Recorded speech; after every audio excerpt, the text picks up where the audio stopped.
Even चलो समय ना खराब करते हुए करते हैं एग्जाम्पल्स। एग्जाम्पल से क्या सीखोगे? क्वेश्चंस को सॉल्व करना। सॉल्व करने से क्या होगा, सुनना मेरी बात ध्यान से। एग्जाम्पल सॉल्व करने से आप एक्सरसाइज के सवाल पहले खुद करके देखना, अगर ना हो फिर वीडियो देखना, ठीक है। तो सुनना, पहला क्वेश्चन एग्जाम्पल नंबर 1 कह रहा है consider the following information regarding the number of main and women workers, ठीक है। Main and women workers, men and women workers in 3 factories 1 2 3। ध्यान से क्वेश्चन पढ़ लिया। अब फैक्ट्री 1 में 30 मैन है, 25 वुमेन है। सेकंड में 25 मैन है, 31 वुमेन है। थर्ड में 27 मैन है और 27 वुमेन है। पूछा क्या है? रिप्रेजेंट इन 3x2 मैट्रिक्स, है ना। अब 3x2 मैट्रिक्स का मतलब क्या हुआ, मैंने आपको बताया था कि जो ऑर्डर होता है इसमें पहले रो होता है फिर कॉलम होता है, ठीक है। तो इसके अंदर 3 रो और 2 कॉलम बनाने हैं, तो इसको रिप्रेजेंट करते हैं। ए मैट्रिक्स हो गया हमारा, ठीक है। तो 3 रो होनी चाहिए 1 2 3 और 2 कॉलम 1 2, इस तरह से हम रिप्रेजेंट करेंगे, ठीक है। ऑर्डर क्या होता है आपको पता होना चाहिए, है ना। ऑर्डर ये तो होता है AIJ, है ना। AIJ का मतलब क्या हुआ? ए अगर 1 1 लिखा है तो इसका मतलब क्या हुआ? रो 1 कॉलम 1, ठीक है। उसके बाद अगर लिखा है 1 2 तो इसका मतलब रो 1 कॉलम 2, इस तरह से लिखते हैं हम, ठीक है। उसके बाद रो 2 कॉलम 1, ठीक है। रो 2 कॉलम 2, ठीक है। उसके बाद हम लिखते हैं रो 3 कॉलम 1, रो 3 कॉलम 2। कुछ इस तरह से हम इसको, एक मैट्रिक्स को इस तरह से हम शो करेंगे, ठीक है। ये हमने आपको बताया था इंट्रोडक्शन वाली क्लास के अंदर, ठीक है। तो इसको रिप्रेजेंट करते हैं ऊपर, इसमें रिप्रेजेंट करते हैं। तो आपने मैट्रिक्स बनाया तो 30 हो गया, फिर 25 हो गया, उसके बाद 25 हो गया, 31 हो गया, देन 27 और 26, ठीक है। इसका ऑर्डर लिख दे क्या बेटा? 3 रो हो गई तो 3 और 2 कॉलम हो गई तो 3 × 2। तो ये हमने इसको रिप्रेजेंट कर दिया बेटा। बात आ गई समझ में कि नहीं आ गई? ठीक है, ठीक है। उसके बाद दूसरे में क्या पूछा है? What does the entry in the third row and second column represent? What does the entry in the third row and second column? तो इसका मतलब क्या हुआ? थर्ड रो, तो एंट्री पूछिए थर्ड रो की और सेकंड कॉलम की, ठीक है। तो ये पूछा है आपसे थर्ड रो सेकंड कॉलम, कैसे बताएंगे? तो ये आपका रो 1 एंट्री कॉलम 1, रो 1 कॉलम 2, ठीक है। रो 2 कॉलम 1, रो 2 कॉलम 2, रो 3 कॉलम 1, रो 3 कॉलम 2। तो ये क्या बता रहा है? 26 है क्या? Number of women in factory. तो आप लिखेंगे it represents number of women in factory, ठीक है बेटा। बात आ गई समझ में नहीं आ गई? ठीक है, बेसिक सी बात थी। चलिए क्वेश्चन नंबर 2 की तरफ चलते हैं। एग्जांपल 2 कह रहा है कि if an matrix has 8 elements, है ना। 8 एलिमेंट्स क्या मतलब होता है? नंबर ऑफ एलिमेंट्स हमने आपको ऑलरेडी बताया है। नंबर ऑफ एलिमेंट्स हम कैसे निकालते हैं बेटा? नंबर ऑफ एलिमेंट हम कैसे निकालते हैं? Number of rose multiply number of column, ठीक है, यही तो होता है। तो नंबर ऑफ एक मैट्रिक्स में 8 एलिमेंट्स हैं। What are the possible orders it can have? तो कौन कौन से ऑर्डर इसके हो सकते हैं, ठीक है। तो ठीक है, अब मुझे बताओ, मैंने आपको बताया था कि number of element number of row multiply number of column होता है, विच मीन्स क्या?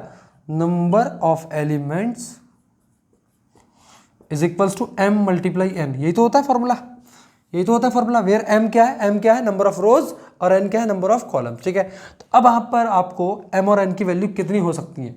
तो मुझे बताओ, m और n मल्टीप्लाई करके 8 आना चाहिए। तो 8 कैसे कैसे आ सकता है? 1 मल्टीप्लाई 8 आ सकता है, ठीक है, और 8 मल्टीप्लाई 1 आ सकता है। यार यहाँ आप कहोगे सर ये बात है कि नहीं, यहाँ रो 1 है कॉलम 8 है, यहाँ पर रो 8 है कॉलम 1 है, ठीक है। उसके बाद 2 मल्टीप्लाई 4, नंबर ऑफ रो 2 हो जाएंगी, 4 हो जाएंगी, फिर 4 मल्टीप्लाई 2। और कोई तरीका लिखने का है क्या? तो पॉसिबल ऑर्डर कितना हो गया बेटा? यही आपका पॉसिबल ऑर्डर हो गया, ठीक है। तो ये आपका पॉसिबल ऑर्डर 3 इंटू समथिंग नहीं हो रहा, 4 इंटू समथिंग आ गया, 5 6। तो ये आपके नंबर ऑफ पॉसिबल ऑर्डर्स हो सकते हैं, ठीक है। तो what are the possible orders? 1 2 3 4 possible order हो सकते हैं। एमसीक्यू में भी इसको पूछा जा सकता है, ठीक है बेटा, ठीक है बेटा, दिक्कत कोई नहीं यहाँ तक। चलिए करते हैं अगले सवाल को, इसको नोट करिएगा।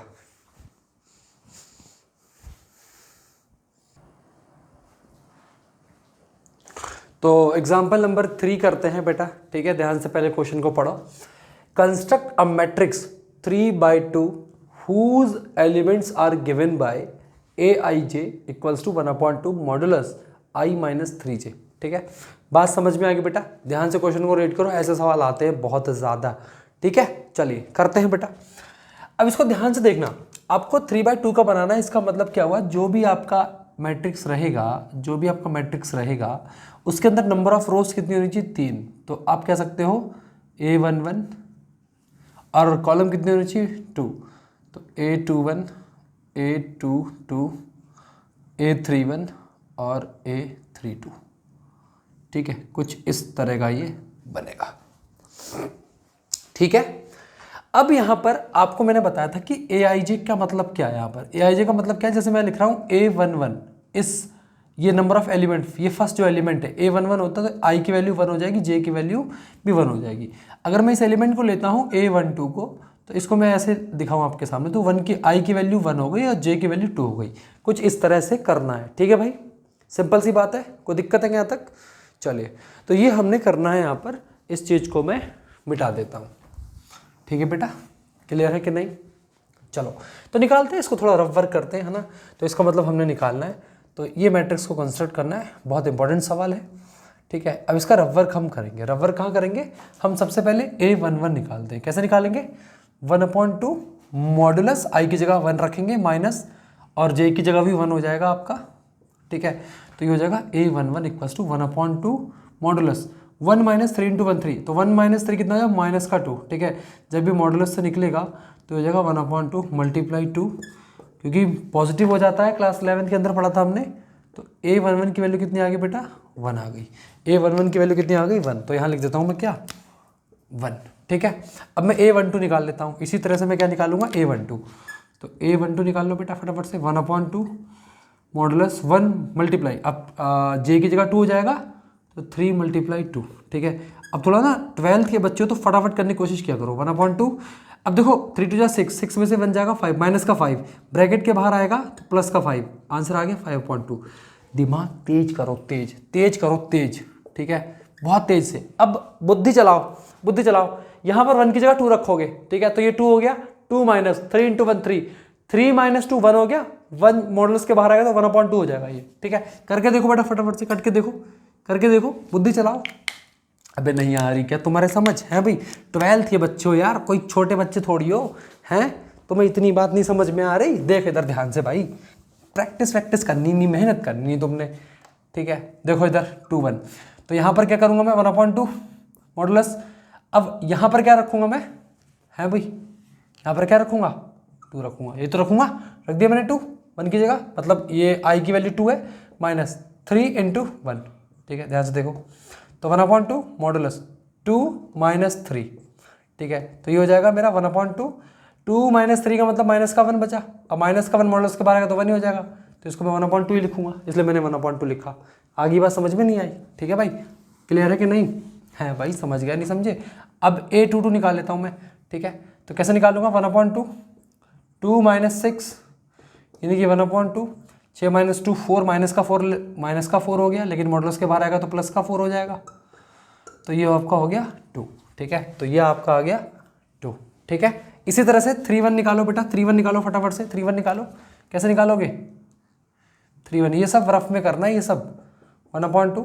3/1 का मतलब क्या हुआ? 3 - 3 1 3। ठीक है, तो ये तो भाई 0 हो गया, ये तो भाई क्या हो गया? 0 हो गया। 0 हो गया का मतलब क्या हुआ? इसको हम 0 लिखेंगे। ठीक है, A32 निकालो फटाफट से, 32 निकालो फटाफट से, 1/2, ये 3 हो जाएगा, -3 × 2 = 6। ठीक है, 1/2, 6 - 3 माइनस का 3 प्लस का 3 हो जाएगा, मॉडुलस के बाहर आएगा तो 3/2। तो ये आपका बन गया, कंस्ट्रक्शन हो गया। ठीक है ना, तो इसका ऑर्डर लिख दो फटाफट से। ऑर्डर क्या है बेटा? 3 × 2। ठीक है, सिंपल सा सवाल था ये, कोई दिक्कत नहीं है। ऐसे सवाल बहुत सारे हैं, किसी भी बुक से करो, RD से करो, RS से करो, या फिर NCERT से करो, तो आपको ऐसे सवाल ऐसे ही करने हैं। फटाफट तेज बुद्धि चलानी है। 12th के बच्चे हो, 11th और 9th 10th के नहीं हो। ठीक है, चलो आगे बढ़ते हैं, फटाफट से नोट करिए।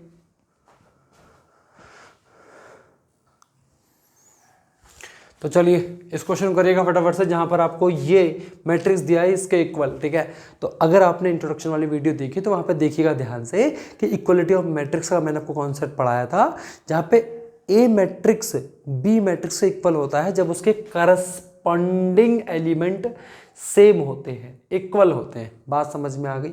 चलो, तो यहाँ पर करस्पॉन्डिंग एलिमेंट का मतलब क्या हुआ कि ये और ये सेम होना चाहिए। तो इसका मतलब x plus 3 is equal to 0 होना चाहिए, तो x की वैल्यू कितनी आ जाएगी -3।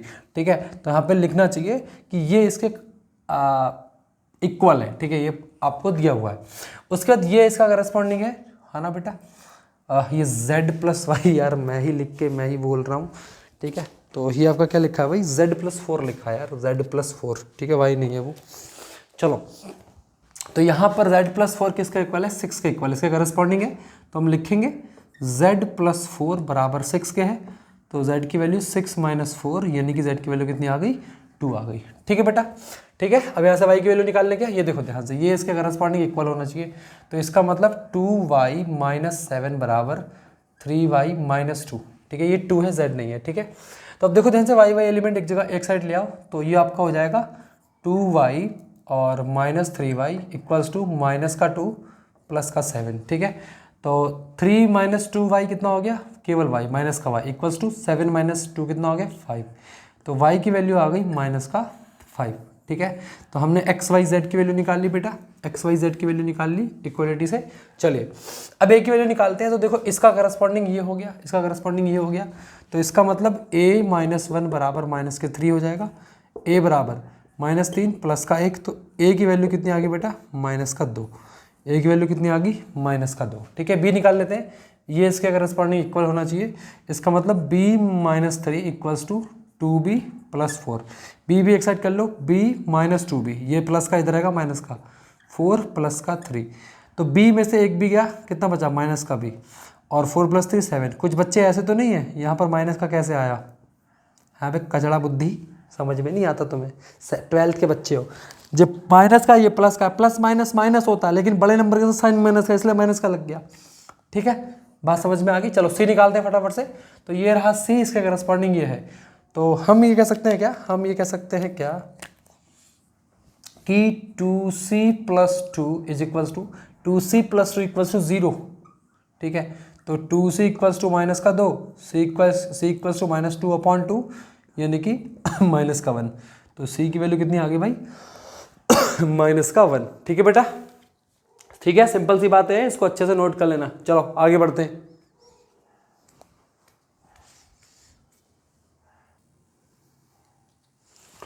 तो चलो लास्ट वाला क्वेश्चन करते हैं एग्जाम्पल का, है ना, बहुत इजी क्वेश्चन कर लिए तुमने, एक अच्छा सवाल हो जाए। चलो ठीक है, देखिए ध्यान से, हाँ भाई दिख रहा है, दिख रहा है ना, ठीक है, आ जाओ।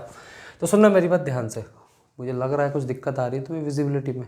ठीक, तो अब सुनना, अब ये इसके इक्वल है, तो बाय इक्वलिटी ऑफ मैट्रिक्स हम कह सकते हैं कि 2a प्लस बी बराबर 4 होगा। ठीक है, ठीक है। अब देखो आपने ए बी वाला निकाला, तो यहाँ से भी ए बी वाला निकालो, तो इसके इक्वल ही होगा। तो इसका मतलब ये होगा कि a minus 2b is equals to minus का 3।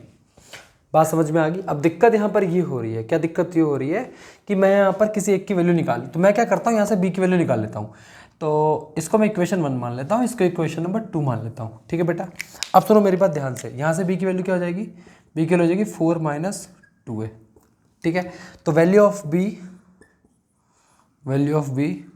इन इक्वेशन 2, इक्वेशन 2 पे इसकी वैल्यू रखो। ठीक है, तो b की वैल्यू पुट करनी है आपने, तो a माइनस 2, अब b की वैल्यू क्या आई है, b की वैल्यू क्या आई है 4 minus 2a is equals to -3। अब ध्यान से देखना, a माइनस 2 इंटू 4 कितना हो जाएगा 8, ये माइनस का ये प्लस का, प्लस माइनस माइनस। अब देखो minus minus plus, 2 into 2 4a बराबर माइनस का 3। ठीक है ना, a प्लस का ये प्लस का, 4a plus a 5a -8 equals to minus. यहाँ तुम गलतियाँ करोगे, तो 5a is equals to minus का 8 प्लस का 8, सॉरी माइनस का 3 प्लस का 8, तो ये आपका हो जाएगा 5a इज इक्वल्स टू 5। तो a की वैल्यू कितनी आ गई बेटा 5/5 यानी कि 1। ठीक है, समझ में आ गया। अब वैल्यू ऑफ a यहाँ पुट कर लो, वैल्यू ऑफ a कहाँ पुट करनी है यहाँ पर, तो since a is equals to 1, then b की वैल्यू क्या आ जाएगी 4 माइनस 2 इंटू 1, यानी कि b इक्वल्स टू 4 माइनस 2 यानी कि 2। तो b की वैल्यू कितनी आ गई बेटा 2। ऐसे करना है, बुद्धि से। समझ में आया नहीं आया, चलिए अब यहाँ देखो ध्यान से, 5c माइनस डी है ना, किसके इक्वल है 5c माइनस डी, किसके इक्वल है 5c माइनस डी, किसके इक्वल है 11 के। ठीक है, और 4c प्लस 3d किसके इक्वल है 24 के। ठीक है, दिख रहा है भाई, चलो अब सुनो, 5c माइनस डी से आप डी की वैल्यू निकाल सकते हैं क्या? सुनो, डी की वैल्यू निकाल सकते हो? हाँ बिल्कुल निकाल सकते हैं। कैसे निकालेंगे? इस डी को उधर ले जाओ, 11 को इधर ले जाओ, तो यहाँ से 5, इसको इक्वेशन नंबर 3 मान लो, इसको इक्वेशन नंबर 4 मान लो, ठीक है, कुछ भी कर लो, आराम से हो जाएगा। अब सुनो, डी को उधर ले जाओ, 11 को इधर ले आओ, तो 5c minus 11 equals to D, तो डी की वैल्यू आ गई है, ठीक है। तो value of D in equation 4, equation 4 में रखो इसकी वैल्यू। तो इक्वेशन 4 क्या है? 4c, इक्वेशन 4 में रखनी है 4c प्लस 3। अब d की जगह क्या रखना है बेटा? d की जगह रखना है 5c माइनस 11, ठीक है, इक्वल्स टू 24, ठीक है। 4c plus 3 into 5 15c, plus है, ठीक है, 3 इंटू 11 33, प्लस माइनस माइनस, ठीक है। 15c में 4c ऐड करो कितना हो गया? 19c इज इक्वल्स टू 33 उधर जाएगा तो प्लस का हो जाएगा, तो ये हो गया 57। तो c की वैल्यू 57/19 यानी कि कितनी आ गई? 3। तो c की वैल्यू आ गई बेटा 3। c की वैल्यू किसकी आ गई? 3। तो c की वैल्यू को कहाँ पुट करो? इक्वेशन नंबर यहाँ पुट कर लो, c की वैल्यू यहाँ पुट करो। तो आप c की value 5c minus 11 equal to D में पुट कर लो, तो ये आपका आ जाएगा 5 into 3 minus 11 equals to D. तो 5 3 ज़ा 15 माइनस 11 इक्वल्स टू डी, तो डी की वैल्यू आ गई 4, ठीक है। अच्छा सवाल था ये, बढ़िया सवाल है, ऐसे सवाल ही आएंगे, लप्पू वाले सवाल नहीं आएंगे 12th के अंदर, ठीक है। तो ये आपका सोल्यूशन था। करते हैं अब एक्सरसाइज अपनी, दैट इज़ 3.1, ठीक है। इसको नोट करिएगा, अच्छे से प्रैक्टिस करिएगा, पहले करने का प्रयास करना, तभी जाके वीडियो देखना, ठीक है। Thank you so much.